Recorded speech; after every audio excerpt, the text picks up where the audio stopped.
suffisant. Aussi court.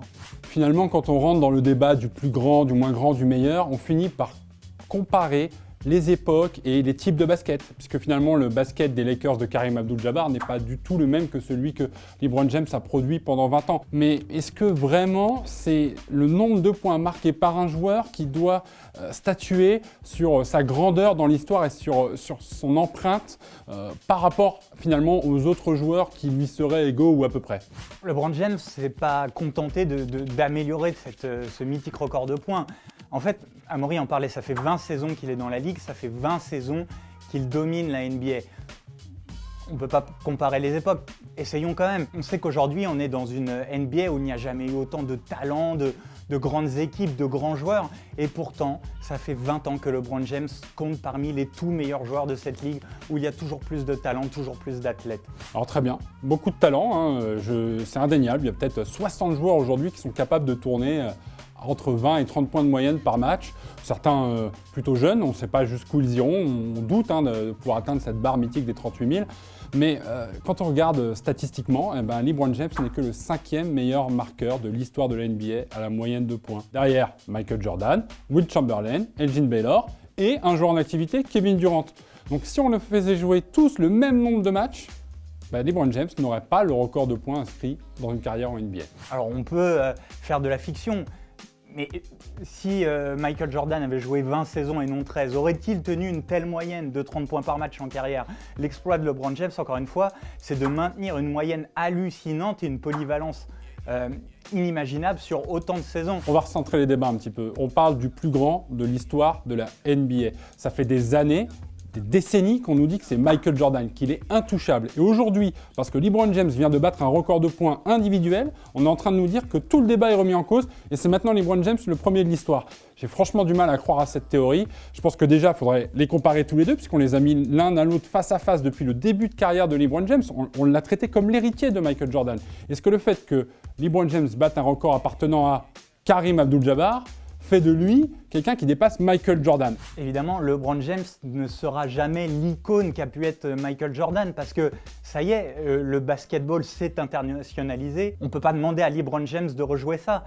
Mais LeBron James, à sa façon, a marqué l'histoire de la NBA comme personne. C'est le seul joueur à être MVP de la finale avec 3 équipes différentes. Il a dominé à l'Est pendant des années, allant en finale 8 fois de suite. Et puis, c'est pas ce record qui fait de lui le meilleur joueur de l'histoire, c'est un argument en plus. Mais déjà après le titre de Cleveland en 2016, où il revient en étant mené 3-1, réussir à renverser l'une des plus grandes équipes de l'histoire, les Warriors aux 73 victoires en saison régulière, cet exploit l'avait déjà ancré comme l'un des plus grands de l'histoire du jeu. Petite statistique assez coup près. Michael Jordan, 6 finales, 6 titres. LeBron James, il lui a fallu 10 finales pour seulement 4 titres. À un moment donné, ça doit peser collectivement dans le palmarès. C'est un des plus grands. LeBron James est un des plus grands, peut-être le 2e, peut-être le 3e, ça dépend aussi. En plus de ça, je ne lui accorde pas le bénéfice de ce transfert à Los Angeles d'un titre dans une bulle au terme d'une saison tronquée. On dira toujours qu'il y a cet astérisque là sur cette ligne au palmarès parce qu'on ne sait pas ce qui se serait passé dans une vraie saison régulière. Si le débat du plus grand joueur de l'histoire doit se résumer au nombre de bagues, alors il faut donner le titre à Bill Russell qui en a 11 ou alors à Robert Horry qui en a 7. Non, c'est pas le nombre de titres qui fait la grandeur du joueur, c'est l'histoire qu'il y a derrière. On a parlé du titre de 2016. Et puis, on ne peut pas parler du ratio négatif en finale comme un argument négatif. Oui, il y a 4 titres. Oui, il y a 6 finales perdues. Mais Michael Jordan, il a 6 finales gagnées, mais il y a d'autres playoffs où il n'est pas allé jusqu'en finale. On ne peut pas avoir de finale perdue si on n'arrive pas jusqu'en finale. Là encore, c'est un argument en fait en faveur de LeBron James. Lui, il réussissait l'exploit, la régularité de hisser des équipes qui n'étaient pas toujours très bien bâties, où il s'occupait souvent d'un peu tout, jusqu'en finale de la conférence Est, ce qui était déjà un exploit en soi. Finalement, moi je me pose une autre question, c'est est-ce que c'est le moment vraiment d'avoir ce débat-là sur le plus grand de l'histoire? Pourquoi? Parce que finalement, LeBron James est encore en activité. Donc on ne sait pas jusqu'où il va aller, on ne sait pas ce qu'il va faire, comment il va terminer, quelle image il va laisser aux fans et aux suiveurs du basket quand il va arrêter. Aujourd'hui, on est confronté à l'image de LeBron James au quotidien et finalement, on ne sait pas encore comment est-ce qu'on va l'idéaliser après sa carrière? Est-ce qu'il va vraiment laisser la trace qu'on pense qu'il va laisser? Et je pense qu'il faut attendre de faire passer et faire basculer LeBron James dans l'imaginaire et attendre que le concret ce soit vraiment tassé.